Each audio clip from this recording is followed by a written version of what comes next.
Le téléphone portable, smartphone et tous les autres appareils électroniques nous sont très utiles au quotidien. Risque de courbature, de fatigue générale, d'insomnie, de faiblesse sexuelle, de surdité ou de cécité, des AVC. Les charges électromagnétiques des téléphones portables, smartphones ou tout autre appareil électronique sont très dangereuses pour la santé et peuvent vous conduire à la mort. Utilisez désormais les autocollants anti-radiation GIA pour protéger et préserver votre vie. Les amis, faites comme moi, Gégé Lapino, en adoptant DMA GIA. Après 10 ans d'existence, le complexe scolaire La Plume rénove son cadre pour le bien-être des apprenants. Le complexe scolaire La Plume, c'est de la maternelle au CM2 avec 100% au CEP, une salle d'informatique, une bibliothèque, des salles de classe dotées de chaises et tables individuelles, une aire de jeu, une cantine, des toilettes modernes et autres, pour offrir un meilleur cadre d'apprentissage à nos enfants. Donnez-leur la chance de réussir brillamment et sainement en les inscrivant au complexe scolaire La Plume, situé à Tinvier, dans la ville de Porto-Novo. Contact 00229 61 16 96 69 ou encore 00229 99 15 40 30. Au complexe scolaire La Plume, nous formons réellement l'élite de demain.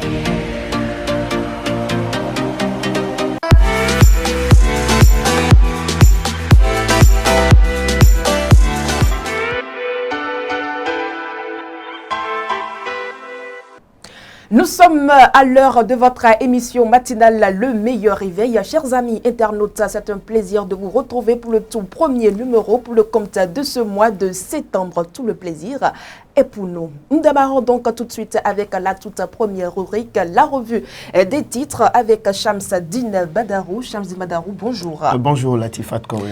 Avec vous, nous allons prendre note de toute l'actualité de ce 2 septembre 2024 et nous démarrons avec la une. On démarre tout de suite avec la une du quotidien Maison. La guérite qui affiche en manchette ce matin, ce lundi donc 2 septembre 2024.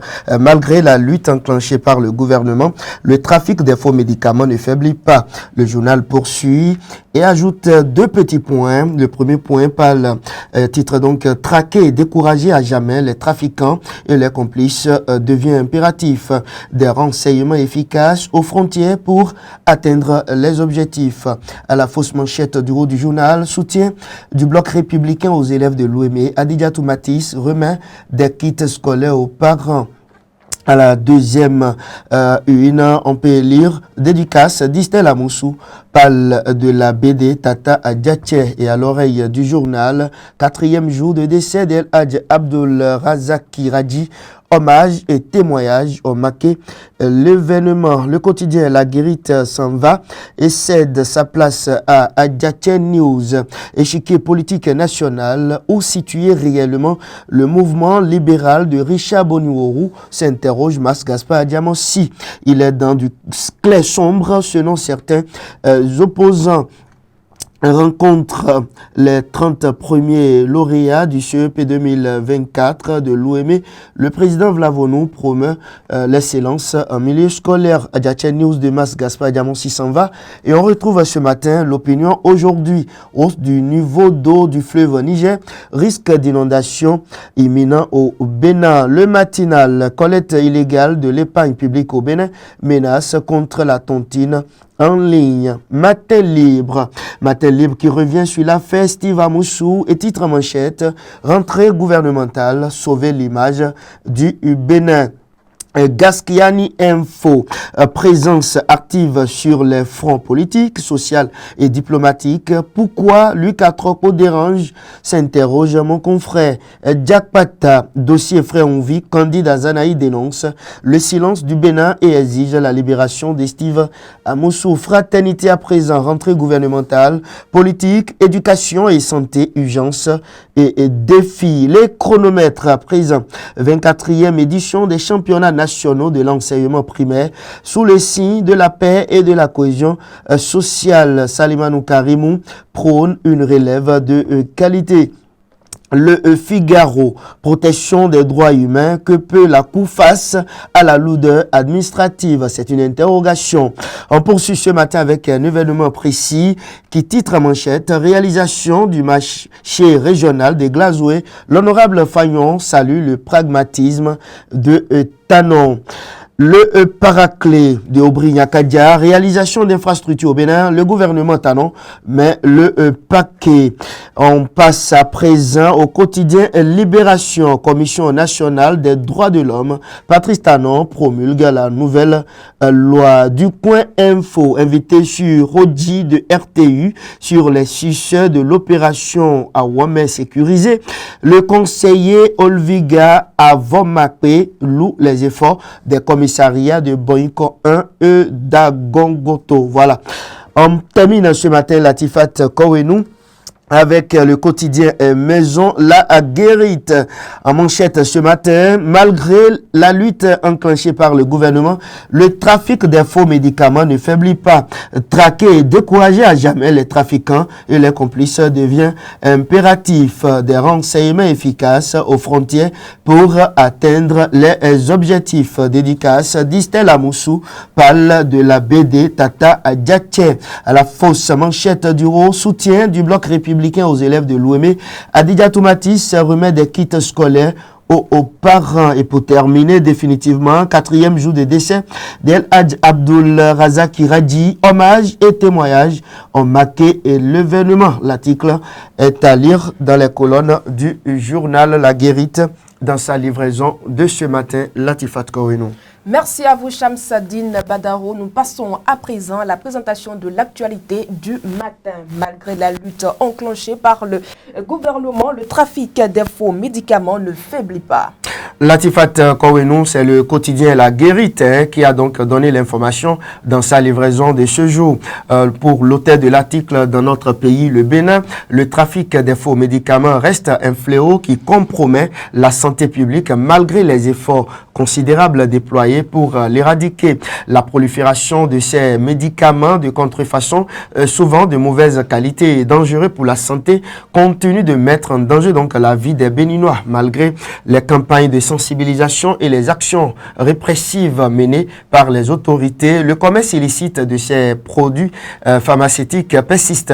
Face à cette situation alarmante, il devient donc impératif de traquer et de décourager à jamais les trafiquants et les complices. Les mesures actuelles, bien qu'importantes, semblent, Latifat Kowenou, insuffisantes pour endiguer ce phénomène. Pour atteindre cet objectif, le journal La Guérite, dans sa parution, estime qu'il est nécessaire de renforcer les renseignements efficaces aux frontières, points d'entrée stratégiques par lesquels ces faux médicaments inondent le marché béninois. Une meilleure coordination entre les forces de l'ordre et les services de douane pourrait donc permettre d'améliorer la détection et l'interception de ces produits illégaux. Les Béninois sont quand même courageux. Shamsadine Badarou, nous passons à une autre actualité. Le chef de l'État, Patrice Talon, promulgue la nouvelle loi sur la CBDH. Une nouvelle loi relative à la Commission béninoise des droits de l'homme est entrée en vigueur au Bénin après avoir été donc votée à l'Assemblée nationale le 19 juin dernier. La loi a été promulguée par le président Patrice Talon suite à un contrôle de constitutionnalité favorable devant la Cour constitutionnelle. La nouvelle loi comporte plusieurs innovations. Elle a modifié, entre autres, la procédure de sélection des candidats pour la conformer au principe de Paris. Désormais, l'institution voit son nombre de membres réduit de 11 à 7. La composition actuelle comprend un enseignant en droit, en psychologie ou en sociologie à l'université. De plus, Latifat Kowenou, la fonction de commissaire est dorénavant occupée par un avocat. Il sera également représenté dans la commission un docteur possédant un minimum de 10 années d'expérience et de compétences avérées en droit humain ainsi qu'un expert. Un commissaire et 3 experts siégeront également dans l'institution pour la promotion et la protection des droits des personnes handicapées, des personnes vulnérables et des femmes et des enfants. Nous parlons à présent de la montée des eaux du fleuve Niger. Certaines communes du Bénin sont en alerte. Selon l'alerte de la cellule interinstitutionnelle de prévision et d'alerte CIPA du Bénin, les eaux du bassin du Niger pourraient induire une hausse des niveaux d'eau dans plusieurs communes du Bénin. Une hausse du niveau d'eau est envisagée à Zanrado, Bonou, à Dioum, dans la vaste vallée de l'Ouémé ainsi qu'à Malanville en raison de la légère augmentation des eaux du bassin du Niger.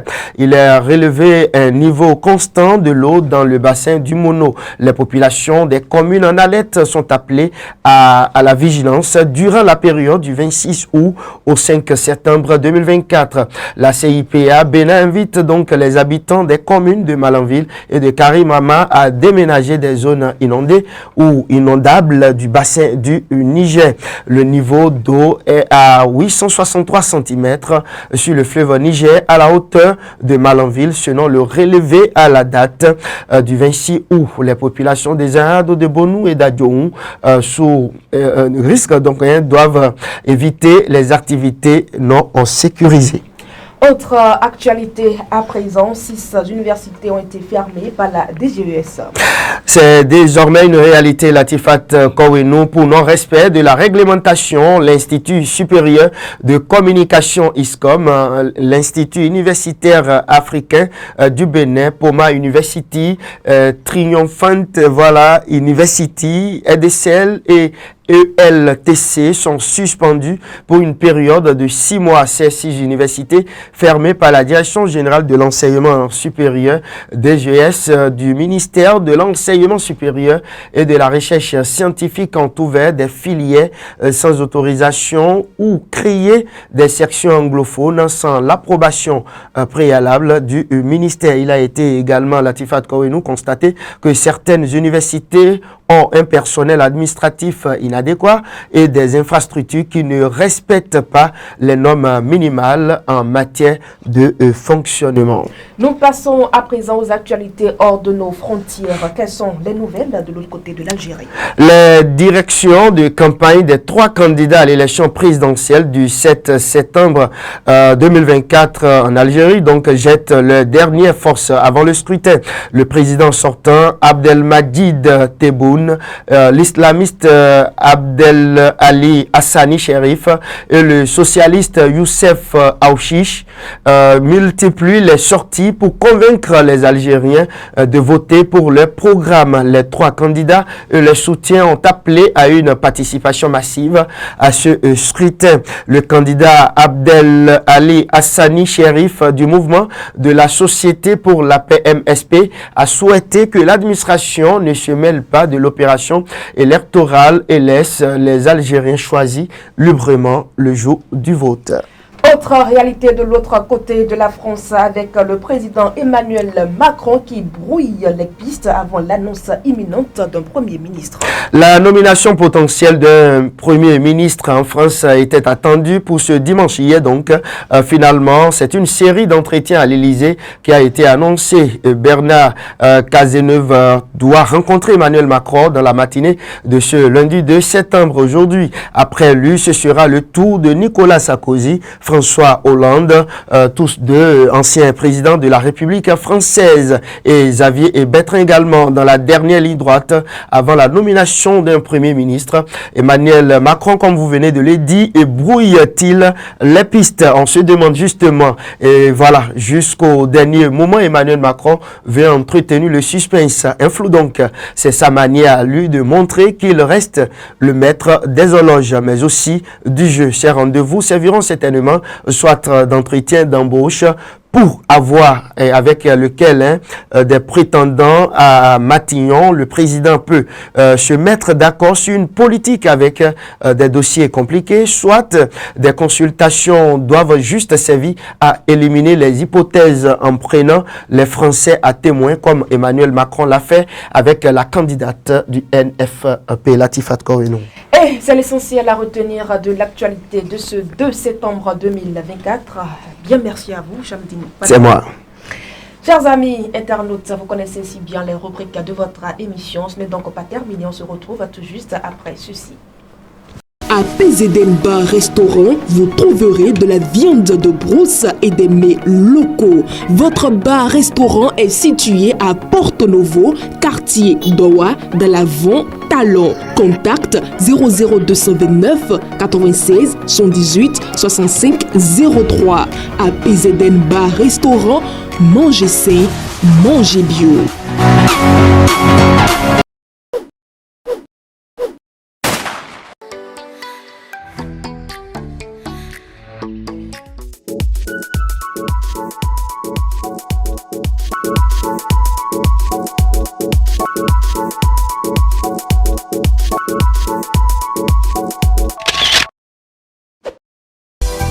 Toutes les activités payées au service commercial de Guérit TV Monde seront désormais publiées gratuitement dans les colonnes du quotidien La Guérite.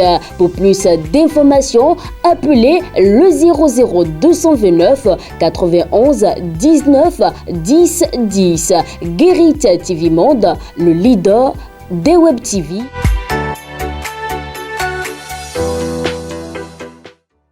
Nous poursuivons votre émission matinale Le Meilleur Réveil. Nous retrouvons tout de suite et maintenant Patrice Aronton dans la météo.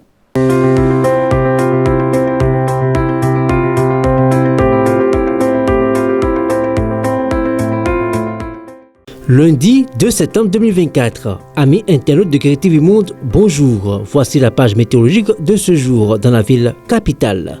Ce matin à Porte-Nouveau, nous aurons une température de 28 degrés Celsius et un vent qui oscillera dans les alentours de 25 km/h avec un ciel éclairci. Dans l'après-midi, nous aurons quelques cumuls de beau temps avec un vent modéré. La température dans l'après-midi à Porte-Nouveau sera de 29 degrés Celsius et le vent oscillera dans les alentours de 25 km/h. Dans la soirée, nous aurons un beau temps, peu nuageux devenant variable. La température dans la soirée à Porte-Nouveau sera de 25 degrés Celsius et un vent qui oscillera dans les alentours de 30 km/h. Cette nuit à Porte-Nouveau, nous aurons une formation brumeuse possible, pas de précipitations, vent faible. La température cette nuit à Porte-Nouveau sera de 24 degrés Celsius et un vent qui oscillera dans les alentours de 20 km/h.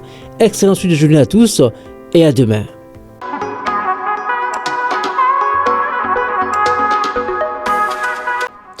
Dans la note culturelle de ce jour, chers amis internautes, un programme cinématographique est prévu pour vous pour le 4 septembre prochain. Il s'agit du film Le Ballon d'Or de Cheikh Doucouré, sorti en 1994 et d'une durée d'une 33 minutes. Et le film aura lieu bel et bien à l'auditorium à 16h00 et l'entrée, elle est juste libre et gratuite. En petit résumé, le film nous parle d'un jeune dénommé Badian, un jeune garçon guinéen qui rêve de devenir footballeur professionnel. Sa folle aventure commence lorsqu'un médecin français lui offre un vrai ballon en cuir. Il s'enfuit vers la capitale, Conakry, où son talent lui permet d'obtenir une place dans l'équipe nationale. Et Badian va de succès en succès et réalise son rêve en étant sélectionné pour jouer dans l'équipe d'un célèbre club français. Le Ballon d'Or de Cheikh Doucouré, c'est donc pour le 4 septembre 2024 à l'auditorium à 16h00 et l'entrée est libre et gratuite. Voilà tout pour la note culturelle de ce jour. Tout juste après la virgule, on retrouve Faouzia Sefou dans la rubrique santé et bien-être.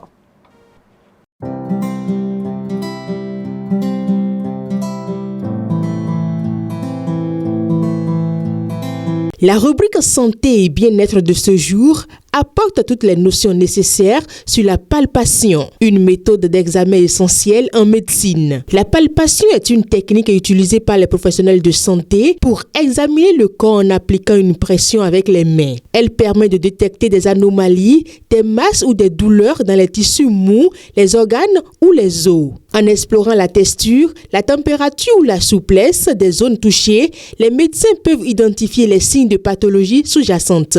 C'est un outil de diagnostic essentiel, souvent utilisé lors des consultations médicales pour évaluer l'état d'un patient. Lors d'une palpation, plusieurs symptômes peuvent être révélateurs d'un problème de santé. La douleur ressentie au toucher est un indicateur clé signalant une inflammation, une infection ou une blessure. La présence de masses ou de nodules, qu'ils soient douloureux ou non, peut indiquer des tumeurs, des kystes ou des abcès.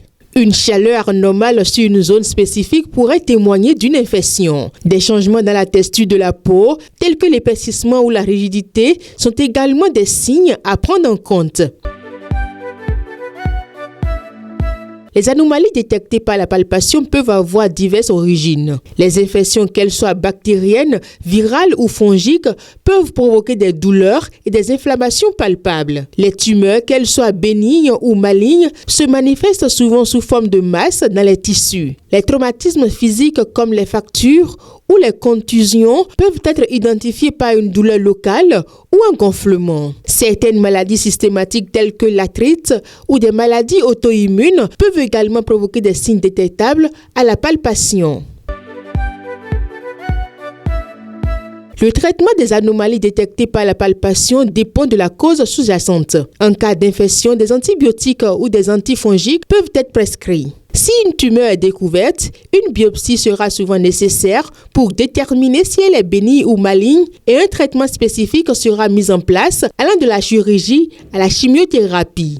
Pour les blessures ou les inflammations, des anti-inflammatoires ou des analgésiques peuvent être recommandés. Dans tous les cas, un suivi médical est essentiel pour ajuster le traitement en fonction de l'évaluation de l'état du patient. Certains aliments peuvent aggraver les conditions révélatrices de la palpation. En cas d'inflammation, il est conseillé d'éviter les aliments riches en graisses saturées et en sucre qui peuvent intensifier les symptômes. Les produits laitiers, les viandes rouges et les aliments transformés sont à éviter en cas de douleur articulaire ou musculaire car ils peuvent augmenter les inflammations. Les personnes atteintes de maladies digestives doivent limiter les aliments épicés ou acides qui peuvent irriter les organes internes. Une alimentation équilibrée, riche en fruits, légumes et source de protéines maigres contribue à réduire les risques d'aggravation des conditions de santé. Avant de passer dans l'interview matinale de ce 2 septembre 2024, nous allons marquer une courte pause publicitaire.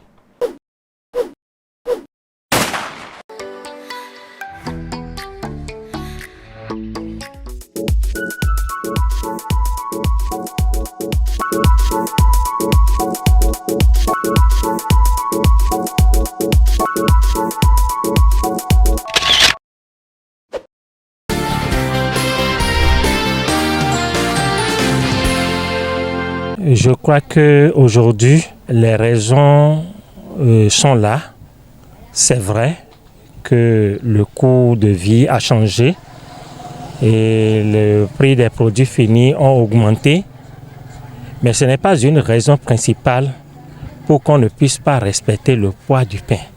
Parce que le mal existait depuis très longtemps. Et ce mal a voulu être corrigé, mais les autorités n'ont pas pris la raison des choses pour pouvoir corriger ce mal. Parce que ce mal existait pendant que le coût de la vie n'était pas si élevé. Le mal a commencé à exister pendant que le coût des farines n'a pas augmenté. Et pendant que ça a augmenté, souffrez que ça soit toujours maintenu de la sorte. Et c'est parce que ceux qui doivent réprimer ne répriment pas.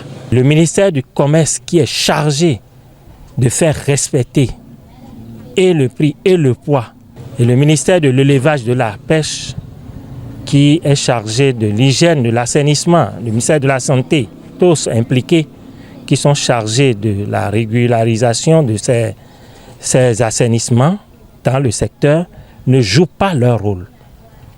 Avant de faire la hausse du prix pour avoir la qualité de quelque chose, il faut un prix. Est-ce que vous voyez? Alors pour augmenter le prix, il faut d'abord assainir le secteur. Et c'est là où se pose le problème. Il faudra assainir le secteur de la boulangerie avant d'accepter l'augmentation des prix. Et pour l'assainir, les acteurs même du secteur ne se laissent pas faire. Ils sont imperméables. Et pour régler ce problème de perméabilité, ce n'est que l'État qui peut gérer. Nous sommes défenseurs des consommateurs, nous dénonçons, nous faisons des plaidoyers, nous faisons remarquer, nous avons travaillé avec les acteurs du secteur pendant un temps donné, mais le politique a pris ça autrement et a mélangé les serviettes et les torchons Et les choses sont restées comme telles. Les autorités du ministère du Commerce d'alors peuvent témoigner de ce que je dis. Et puisque les choses sont restées comme ça, moi j'ai toujours confiance aux nouvelles autorités, plutôt au niveau du ministère du Commerce, qui sont là actuellement, qu'ils peuvent la chose si on leur laisse la main. Il faut d'abord assainir le secteur avant d'accepter que les prix s'augmentent. Donc c'est de la pagaille que font les acteurs, les opérateurs économiques du secteur de la boulangerie. Et il faut les saisir, il faut les fermer. Il faut fermer les boulangeries, il faut arrêter cette pagaille. Donc pour que les choses se corrigent, il faut quand même les faire saigner. Il faut les faire saigner. Rien ne sera normal si on ne corrige pas le secteur tant sur le plan de l'assainissement avant d'aller à la régularisation des prix du pain. Alors pour que nous ayons un bon poids du pain dans notre pays, il faut forcément aller à la case de départ, reprendre les choses avec eux et exiger les normes avant d'accepter que la population puisse avoir une qualité de pain qu'il faut. Et la qualité fait le prix. C'est de ça il est question. Par rapport aux consommateurs, je crois que je ne peux que les exhorter à la patience. Nous faisons ce que nous devons faire avec vous, le concours des journalistes, pour que le secteur soit vraiment assaini. Quant aux autorités à la charge, je voudrais les demander leur indulgence pour qu'ils continuent de frapper dur afin que le secteur soit réellement assaini. C'est de ça il est question. Quant aux acteurs eux-mêmes, des opérateurs du secteur, il faut qu'ils sachent raison garder, d'accepter, de corriger les choses avant qu'on ne leur permette d'augmenter le prix et les choses seront réglées comme ça.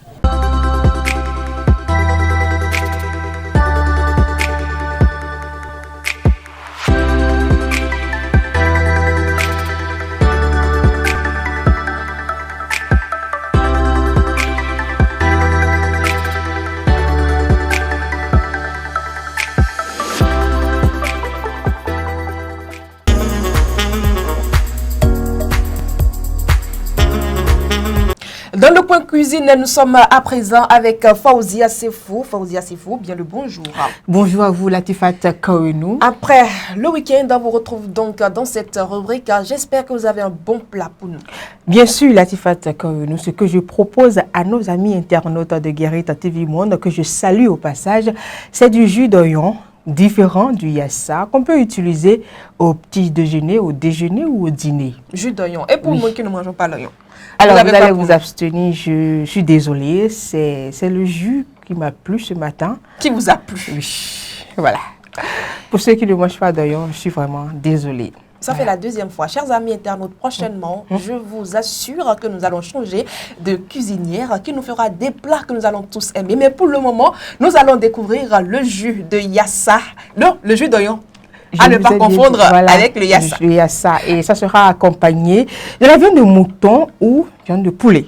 Bon, vous n'aimez pas l'oignon, mais j'espère que vous avez bien la viande. Donc, voilà, si vous faites du piment vert côté, bon, on peut encore accepter et fermer les yeux sur le changement de la cuisine. Je ne sais pas pourquoi vous insistez sur mon changement, s'il vous plaît. Finissons avec la cuisine. Non, le jus d'oignon. Je dois vous dire que je ne suis pas changée, puisque je fais bien mon travail. C'est à vous d'apprécier. Voilà, ne vous inquiétez pas. D'accord.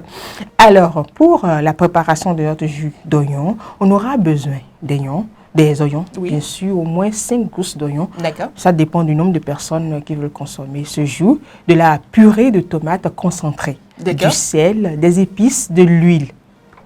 Voilà. Et c'est tout? Oui, c'est tout. Et pour la préparation? Alors, pour la préparation, dans une casserole, nous allons bien laver nos viandes, c'est-à-dire de mouton ou de poulet, que nous allons bien épicer selon notre goût. Voilà. Et mettre à présent au feu en ajoutant un peu du sel. D'accord.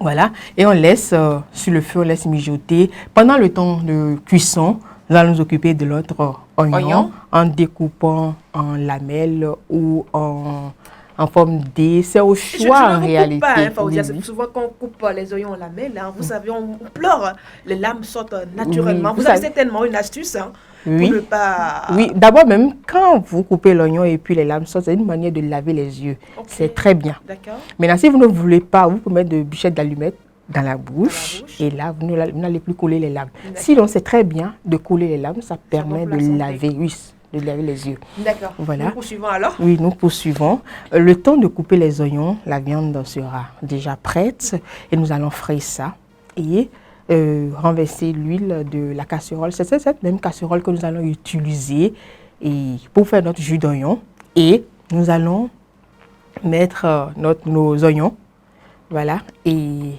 remuer tout doucement, puis après ajouter notre purée de tomates concentrée, puis ajouter un peu d'eau et nous allons laisser mijoter au moins 2 à 3 minutes. Nous n'allons pas laisser trop cuire pour ne pas perdre la saveur de l'oignon. Avoir encore l'oignon un peu... Pas trop cuit. Voilà. Donc, quand on va laisser mijoter, vous allez voir que le jus sera en train de prendre forme. Et vous ajoutez de la viande qu'on a frite tout à l'heure, on y ajoute et on ajoute un peu d'eau en plus et nous laissons cuire pendant 6 minutes. Et si on mettait l'eau de la viande de cuisson? Non, tout le monde n'aime pas, puisque c'est souvent, il y a trop de graisse, il y a déjà l'huile dans la casserole. Trop épicé. Voilà, trop épicé aussi. Donc voilà un peu, et 5 minutes après, c'est déjà prêt. On peut accompagner notre jus du riz, de piron, de la cassa. Nous avons choisi le piron exprès parce que l'eau de viande peut servir à faire le piron. Voilà, donc pour ne pas gaspiller. Donc c'est un peu ça, oui. D'accord. Vous nous prouvez toujours un nom qui n'aime pas les oignons et le piment vert. Le piment vert, comment ça y a fait le piment vert, c'est facultatif. C'est facultatif. Et il faut préciser pour ceux qui n'aiment pas l'oignon. Aussi, voilà, j'ai choisi le jus d'oignon aujourd'hui. Vous allez constater qu'il n'y a pas de piment dedans. Il y a des gens qui n'aiment pas le piment, qui sont allergiques au piment. Donc, c'est pas tout le temps il faut préparer et ajouter du piment. Donc, voilà un peu. Donc, voilà. C'est au choix. C'est au choix. Vous aimez le piment, il y a d'autres qui n'aiment pas. Vous aimez l'oignon, il y a d'autres qui n'aiment pas. Donc, voilà un peu. J'essaie d'être équilibré. C'est pour cela je vous dis toujours, je ne suis pas à changer. Voilà. On avisera. Chers amis internautes, voilà donc tout pour le coin cuisine de ce numéro de votre émission matinale. Et c'est également la fin de votre émission matinale, le meilleur réveil. Merci d'avoir été des nôtres. C'est un plaisir d'avoir été des vôtres. En votre compagnie, bien sûr. On se retrouve donc demain à la même heure, à la partie technique. Patrice Aymoutan de l'autre côté, dans un coin du studio. Amanda Esmeralda et Daké ensemble. On vous dit à demain.